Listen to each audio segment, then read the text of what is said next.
බෞද්ධ පිළිවෙතේ පදනම. ඒ කියන්නේ ත්‍රිවිධ රත්නය ගැනයි අපි අද බලන්නේ. හරි. එහෙනම් මොකද්ද මේ බුදුදහමේ හරය? ඇත්තටම මේ පිළිවෙත පටන් ගන්නේ කුළුණු තුනක් සරණ යාමෙන්. මේවට තමයි ත්‍රිවිධ රත්නය. ඒ කියන්නේ වටිනාම වස්තුන් කියන්නේ. අපි බලමු එක එක ගැන. මුලින්ම එන්නේ බුද්ධ රත්නය.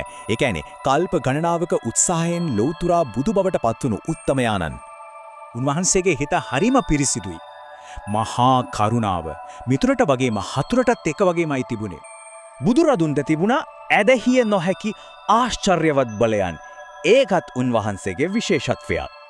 ඒත් උන්වහන්සේගේ ලොකුම ආශ්චර්ය වුණේ ධර්මය දේශනා කිරීමේ හැකියාව.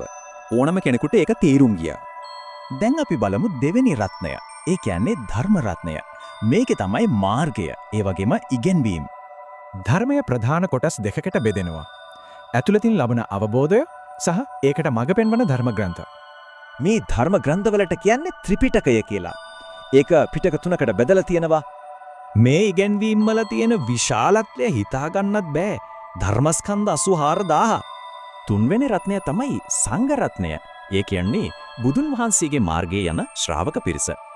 මේ සංඝ රත්නයට ඇතුළත් වෙන්නේ විමුක්තිය කරා යන විශේෂ ආර්ය පුද්ගලයන් 8 දෙනෙක්. මේ අධීර හතරෙන් පෙන්වන්නේ හිත පිරිසුදු කරගන්නා පැහැදිලි ක්‍රමවේදයක්. පළමු පියවරේ ඉඳන් නිවන දක්වාම. ඉතින් පේනව නේද මේ රත්න තුන එකිනෙකට සම්බන්ධයි. හරියට සම්පූර්ණ මඟ පෙන්වීමක් වගේ.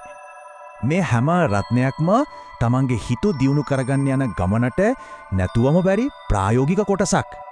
මේ තරම් පැරණි වුණත් මේ මඟ පෙන්වීම අදටත් මිලියන ගණනකට වැදගත් වෙන්නේ ඇයි?